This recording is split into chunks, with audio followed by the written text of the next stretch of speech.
Hello everyone. So today I am going to create a video on socialism in Europe and the Russian Revolution. Actually it was the demand of few students from ninth class. They wanted me to create a video on socialism in Europe and the Russian Revolution, and this video is totally dedicated to class ninth students.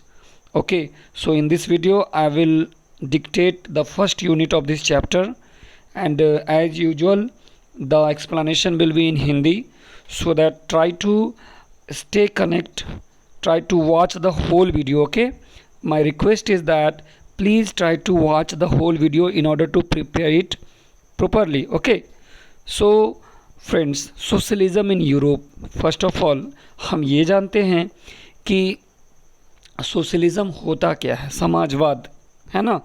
Europe के अंदर समाजवाद, क्योंकि सिर्फ हम इसकी meaning को नहीं समझेंगे, इसको समझने के लिए हमें पूरा चैप्टर समझना होगा। ओके, और रशियन रिवॉल्यूशन, देखिए यूरोप के अंदर एक विचारधारा जिसका प्रवाह आपको देखने को मिला सोशलिज़म का, है ना। और रशिया के अंदर में ख़ास करके, क्योंकि हम सब जानते हैं रशिया एक ट्रांस कॉन्टिनेंटल रीजन है जिसका कुछ हिस्सा एशिया में है और कुछ हिस्सा यूरोप में है। नेचुरली जिस रशिया के अंदर जो होगा उसका इम्पैक्ट आपको पूरे के पूरे यूरोप में देखने को मिलेगा, है ना। सो जो फर्स्ट यूनिट है आपका, that is the age of social change. So let's begin this. Okay, so पिछले चैप्टर में हमने पढ़ा powerful ideas of freedom and equality, यानी कि ideas of freedom and equality, स्वतंत्रता, समानता, जो कि आपने फ्रेंच रेवोल्यूशन के दौरान पूरे के पूरे यूरोप के अंदर कैसे प्रवाहित हुआ उसको आपने पढ़ा। फ्रेंच रेवोल्यूशन ने एक तरह से पॉसिबिलिटी, संभावना को उजागर किया, है ना, एक ड्रामेटिक चेंज जिसमें सोसाइटी कैसे स्ट्रक्चर हो, एक यानी समाज का आधार क्या बन सके। ओके, जैसा कि आपने पढ़ा कि 18वीं शताब्दी से पहले सोसाइटी जो थी आपकी वो स्टेट्स में बटी हुई थी और ऑर्डर्स में बटी हुई थी। क्लास 9th में फ्रेंच रेवोल्यूशन के दौरान आपने पढ़ा था फर्स्ट स्टेट, सेकेंड स्टेट और थर्ड स्टेट। अब आपको पता होगा कि उस दौरान एरिस्टोक्रेसी यानी जो उच्च घराने हैं और चर्च जो कि इकोनॉमिक और सोशल पावर दोनों को कंट्रोल करती थी। धीरे धीरे क्या हुआ कि क्रांति के बाद ऐसा लगने लगा, रिवॉल्यूशन के बाद, फ्रेंच रेवोल्यूशन के बाद ऐसा लगने लगा कि वर्ल्ड के विभिन्न हिस्सों में, खास करके यूरोप और एशिया में, इंडिविजुअल राइट्स को लेकर के, यानी व्यक्तिगत अधिकार, है ना, इसको लेकर के, खास करके सोसाइटी के अंदर में जो सोशल पावर को कंट्रोल करता था, उन्होंने आपस में डिस्कस करना शुरू कर दिया। इंडिया के अंदर में अगर आप राजा राम मोहन रॉय की बात करो, देरेजियो, जिनका पूरा नाम है हेनरी विवियन देरेजियो, ये अक्सर फ्रेंच रेवोल्यूशन के सिग्निफिकेंस पे चर्चा करते रहते थे। ओके, सो बहुतों ने पोस्ट रिवोल्यूशनरी यूरोप के आइडिया पे चर्चा किया, यानी डेवलपमेंट्स इन द कॉलोनीज, है ना, यानी कि कॉलोनीज के अंदर जो बदलाव हुए, है ना, in turn it reshaped the ideas of societal change, यानी सामाजिक बदलाव की जो विचारधारा है ना, उसको लेकर के एक तरह से ये चीज़ें जो थी समाज के अंदर बहुत बड़ा बदलाव कर रही थी। यूरोप के अंदर हर कोई क्या चाह रहा था, कंप्लीट ट्रांसफॉर्मेशन ऑफ सोसाइटी, यानी समाज का पूर्ण रूपेण क्या हो, ट्रांसफॉर्मेशन हो। रेस्पॉन्सेज आपको देखने को मिल रहे थे जिन्होंने एक्सेप्ट किया, जिन्होंने स्वीकारा चेंजेज की नेसेसरी है, यानी समाज के अंदर बदलाव होना चाहिए, लेकिन उनका कहना था कि नहीं, बदलाव हो लेकिन ग्रेजुअल हो, धीमा हो। जो चाहते थे कि सोसाइटी क्या हो, रिस्ट्रक्चर हो, रेडिकली हो, है ना। कुछ कंजर्वेटिव थे, कुछ लिबरल्स थे, कुछ रेडिकल्स थे। अब यही तो पढ़ना है इसमें कि कंजर्वेटिव कौन थे, लिबरल्स कौन थे और रेडिकल्स कौन थे। इस टर्म का मतलब इस कंटेक्स्ट माने उस समय के संदर्भ में क्या था, है ना। What separated these stands of politics, किस कारणों से ये राजनीति बदली और किस कारणों से सबको एक किया गया, हमको इनके बारे में पढ़ना होगा, है ना। तो हम देखेंगे इन चीज़ों को, पॉलिटिकल ट्रेडिशंस को देखेंगे, 19th सेंचुरी के अंदर क्या राजनीतिक बदलाव हुए, देखेंगे कि कैसे ये चीज़ों को प्रभावित करती थी। फिर हम फोकस करेंगे हिस्टोरिकल इवेंट को देखेंगे, ऐतिहासिक घटनाओं को देखेंगे जिसमें ये प्रयास किया गया रेडिकल ट्रांसफॉर्मेशन ऑफ सोसाइटी लाने का, यानी समाज के अंदर एक दम से बदलाव लाने का, है ना। रिवॉल्यूशन इन रशिया, रशिया के अंदर में जो क्रांति हुई, सोशलिज्म उसका एक बहुत ही मोस्ट सिग्निफिकेंट और पावरफुल, है ना, यानी सिंबल है, जिसमें सोसाइटी 20वीं शताब्दी में किस रूप जा रही थी उसको देखने को हमें मिला। एग्जामिनेशन पॉइंट ऑफ व्यू से बहुत ज़्यादा इंपॉर्टेंट है लिबरल्स के बारे में जानना, रेडिकल्स के बारे में जानना और कंजर्वेटिव के बारे में जानना। हम जानते हैं कि इनमें से एक ग्रुप्स थे जो सोसाइटी के अंदर चेंज चाहता था, वो लिबरल था। लिबरल कैसा राष्ट्र चाहता था? वैसा राष्ट्र जहाँ पे सब धर्मों को बराबर सम्मान मिले, है ना। हमको इस चीज़ को याद रखना होगा कि European states usually discriminated in favour of one religion और अनदर। यूरोपियन स्टेट में रिलीजन को लेकर के बड़ा लफड़ा था, है ना। अब रिलीजन के हिसाब से फेवरिज्म चलता था। फॉर एग्जांपल ब्रिटेन जो था वो चर्च ऑफ इंग्लैंड को फेवर करता था, ऑस्ट्रिया और स्पेन को, है ना, और ऑस्ट्रिया और स्पेन जो है कैथोलिक चर्च को फेवर करता था। Liberals uncontrolled power of dynastic rulers, यानी कि जो वंशानुगत शासक चले आ रहे थे, वंश की राजनीति, है ना, इनके पावर्स को लिबरल विरोध करते थे। उनका इच्छा था कि राइट ऑफ इंडिविजुअल जो है अगेंस्ट गवर्नमेंट प्रोटेक्ट रहनी चाहिए। उनका कहना था कि एक रिप्रेजेंटेटिव, एक इलेक्टेड पार्लियामेंट्री गवर्नमेंट होनी चाहिए, है ना, प्रतिनिधि वाली सरकार, चुनी हुई संसदीय सरकार होनी चाहिए, है कि नहीं, जो वेल ट्रेंड जुडिशियरी, यानी कि एक प्रशिक्षित न्यायालय के अंतर्गत काम करे, है ना, that was independent of rulers and officials, जिसमें शासक वर्ग और अधिकारी बिल्कुल इसका हस्तक्षेप न हो। लेकिन ये लोग लिबरल्स जो थे ना, ये डेमोक्रेट्स नहीं थे, ये यूनिवर्सल एडल्ट फ्रेंचाइज में बिलीव नहीं करते थे। इनके हिसाब से सबको वोटिंग राइट मत दो, है ना, सिर्फ जिसके पास प्रॉपर्टी है उसी को वोटिंग राइट मिलना चाहिए, ये चाहते थे। यानी ये महिलाओं के वोटिंग राइट के समर्थक नहीं थे। तो हमने पढ़ा कि लिबरल्स कौन थे, अब हम पढ़ेंगे रेडिकल्स कौन थे। रेडिकल क्या चाहते थे? एक ऐसा नेशन चाहते थे जिसमें गवर्नमेंट जो हो मेजोरिटी ऑफ कंट्रीज पॉपुलेशन पे हो, यानी देश की बहुसंख्यक आबादी पे आधारित हो। इनमें से बहुत जो थे वो वुमेन्स सफ्रागेट मूवमेंट, यानी महिलाओं के वोट को वोटिंग राइट मिले, इसके समर्थक रहे हैं। लिबरल्स जैसा तो ये नहीं, ये ज़्यादातर ग्रेट लैंड ओनर्स, बड़े ज़मींदार, अमीर फैक्ट्री ओनर्स, मालिक, इनका ये विरोध करते थे, है ना, इनको विशेषाधिकार न मिले। They were not against the existence of private property, ये निजी संपत्ति के विरोधी नहीं थे, लेकिन कि एक ही हाथ में पूरी संपत्ति हो ये भी नहीं चाहते थे ये। अब हम बात करेंगे कंजर्वेटिव की। कौन है ये कंजर्वेटिव? तो conservative were oppose to radicals and liberals, है ना। कंजर्वेटिव इन दोनों से अलग रास्ता। फ्रेंच रेवोल्यूशन के बाद हमने देखा कि कंजर्वेटिव ने अपना दिमाग थोड़ा विकसित किया, इन्होंने भी बदलाव का समर्थन किया। शुरुआत में 18वीं शताब्दी के अंदर में कंजर्वेटिव्स धीरे धीरे आइडिया ऑफ चेंज का विरोध करना शुरू हुए। 19वीं शताब्दी तक उन्होंने कुछ बदलाव को स्वीकारा जो होना था। उनका मानना था कि पास्ट, बीते हुए वक्त का सम्मान करते हुए अगर सोसाइटी के अंदर बदलाव लाए जाए स्लो प्रोसेस के तहत तो फिर कोई दिक्कत नहीं है। यानी differing ideas about social change class during the social and political trauma that followed the French revolution, यानी कि फ्रेंच रेवोल्यूशन के बाद जो सामाजिक और राजनीतिक उथल पुथल देखने को मिला, इस तरह के विचारों का संघर्ष आपको देखने को मिलता है यूरोप के अंदर। बहुत सारे प्रयास किए गए रिवॉल्यूशन और नेशनल ट्रांसफॉर्मेशन, राष्ट्रीय स्तर पर बदलाव लाने का 19वीं शताब्दी के अंदर, जिसने दोनों लिमिट्स और potential of these political tendencies, यानी राजनीति मनोवृत्ति का की क्या कमियां है ना, इसको दर्शाया। अब हम बात करेंगे industrial society and social change, औद्योगिक समाज और सामाजिक बदलाव। जितने भी पॉलिटिकल ट्रेंड्स थे वो नए समय की शुरुआत का चिन्ह था। एक ऐसा वक्त जो सामाजिक और आर्थिक बदलाव की बात करता था, एक ऐसा वक्त जब नए शहरें उभर रही थी, नए औद्योगिक क्षेत्र विकसित हो रहे थे, रेलवे फैल रही थी, औद्योगिक क्रांति हो रही थी।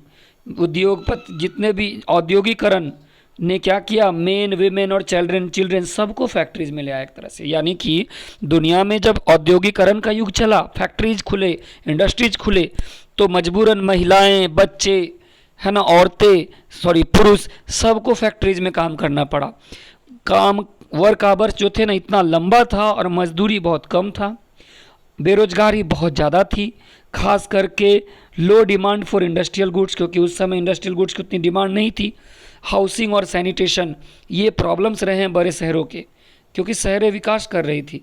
लिबरल्स और रेडिकल्स इन सब का उपाय ढूंढ रहे थे, इन सब का सॉल्यूशन ढूंढ रहे थे। अब यहाँ पे देखिएगा सफ्रागेट मूवमेंट को लेकर के, a movement to give women the right to movement. Suffragette movement किसको बोलते हैं? जिस आंदोलन से महिलाओं को मत अधिकार देने की बात कही जाए। क्लियर है? अब हम बात करेंगे कि ज़्यादातर जितनी भी इंडस्ट्रीज़ थी सब क्या थी? इंडस्ट्री इंडिविजुअल की प्रॉपर्टी थी, निजी संपत्ति थी। जो लिबरल्स थे और रेडिकल्स थे वो प्रायः प्रॉपर्टी ऑनर्स होते थे और या तो एम्प्लॉयज होते थे, एम्प्लॉयर्स होते थे, है ना। उन्होंने अपना वेल्थ किससे बनाया था? व्यापार और उद्योग में निवेश से बनाया था। उनको लगा कि इस तरह के प्रयास को और ज़्यादा प्रोत्साहित करना चाहिए, है ना। इसका जो लाभ है वो तभी मिलेगा अगर इकोनॉमी में वर्कफोर्स और ज़्यादा इन्वॉल्व होगा, है ना। Healthy and citizens were educated, जब लोग और ज़्यादा पढ़ेंगे और ज़्यादा अच्छे खासे शिक्षित हो जाएंगे तो वर्कफोर्स और बेहतरीन होगा। इन सब oppose to the privileges the old aristocracy had by birth the formally believed in the value of individual effort, है ना। प्रिविलेजेज का विरोध करते हुए ओल्ड एरिस्टोक्रेसी बाय बर्थ ये बिलीव करता था किसमें? इंडिविजुअल एफर्ट में, लेबर में, इंटरप्राइज में। If freedom of individual was ensured, if the poor could labour, अगर गरीब मेहनत करते हैं, है ना, पूंजी के साथ बिना किसी रुकावट के, तो समाज नेचुरली क्या होगा? डेवलप होगा। बहुत से जो कामगार समाज थे और जो महिलाएं थी वो दुनिया के अंदर बदलाव चाहती थी। उन्होंने रैलियां की, लिबरल और रेडिकल ग्रुप्स जो पार्टीज़ के अंदर थे और पार्टीज 19वीं शताब्दी के दौरान, कुछ राष्ट्रवादी लिबरल्स रेडिकल्स वो चाहते थे कि रेवोल्यूशन क्या हो? ख़त्म हो, इस तरह की सरकार को ख़त्म करे जो यूरोप में 1815 के बाद आ गई। फ्रांस, इटली, जर्मनी, रशिया ये सब क्रांतिकारी बने, है ना, और सब ने मोनार्क को ख़त्म करने का बीड़ा उठाया। नेशनलिस्ट टॉक्ड ऑफ रिवॉल्यूशन, राष्ट्रवादी अक्सर क्रांति की बात करते थे जिनका मकसद है राष्ट्र का निर्माण होना, जहाँ पे हर नागरिकों को क्या हो?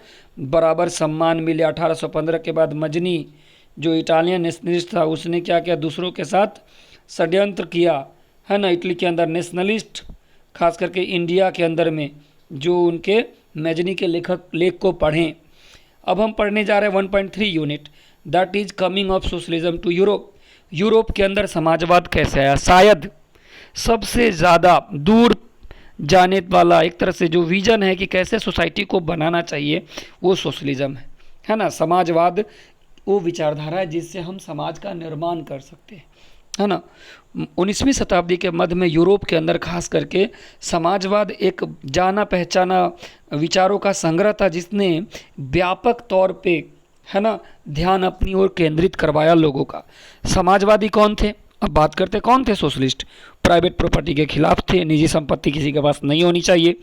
उन्होंने देखा अगर किसी के पास संपत्ति है तो ये समाज के अंदर सारे बुराइयों का यही कारण है।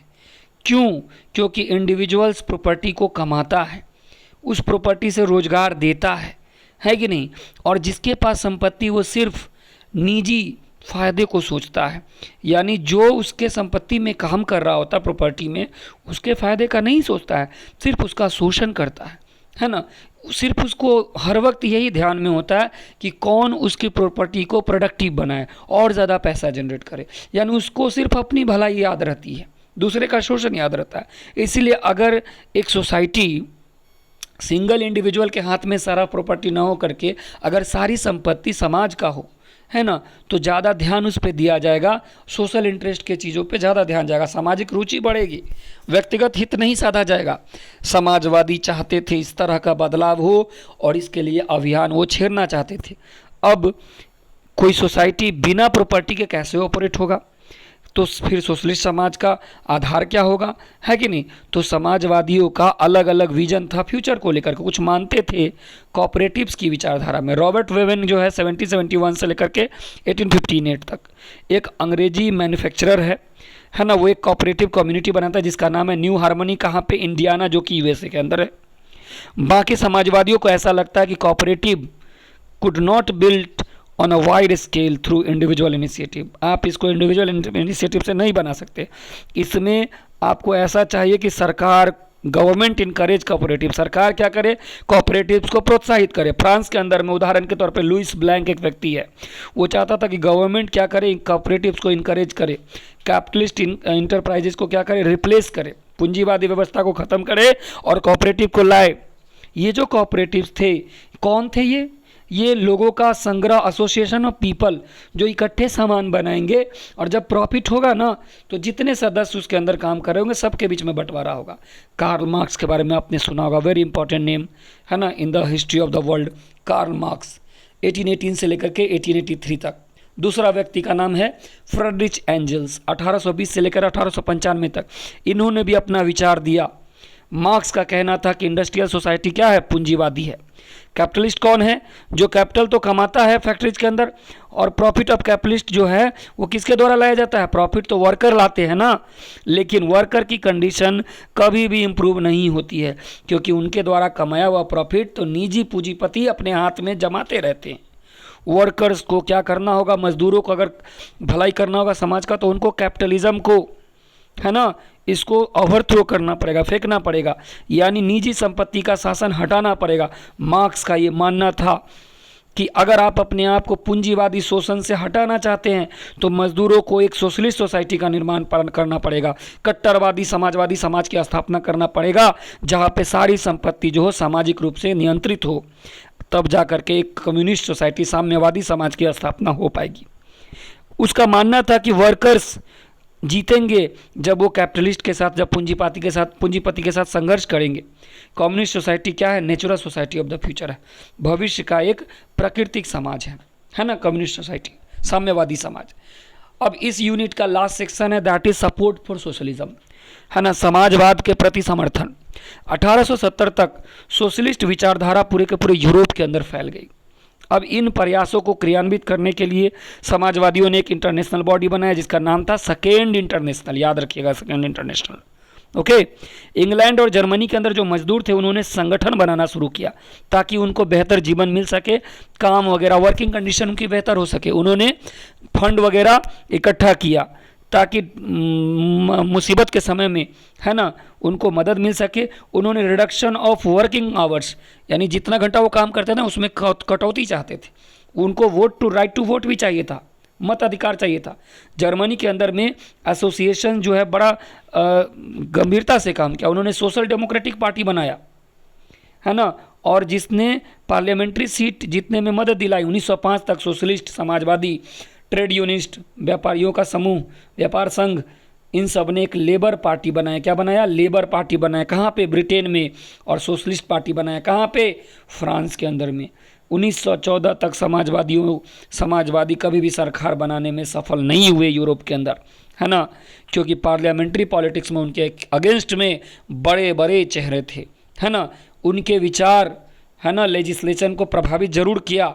सरकार जो है अब भी कंजर्वेटिव्स के द्वारा, लिबरल्स के द्वारा, रेडिकल्स के द्वारा चलती रही।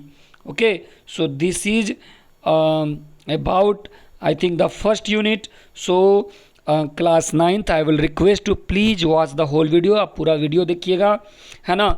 आप एक एक चीज़ को, लिबरल्स, रेडिकल्स, कंजर्वेटिव, इनको पढ़िएगा, कार्ल मार्क्स को पढ़िएगा, फ्रेडरिच एंजल को पढ़िएगा, रॉबर्ट ओवेन को पढ़िएगा, है ना। Try to go through each lines. और इसके साथ साथ आप इसको जितने बच्चों में शेयर कीजिएगा बड़ा ही बेहतर होगा। This time you guys have subscribed a lot, please try to share it, subscribe it, so that in future very soon I am going to upload the unit 2 video. Okay, thank you and have a good day. Okay.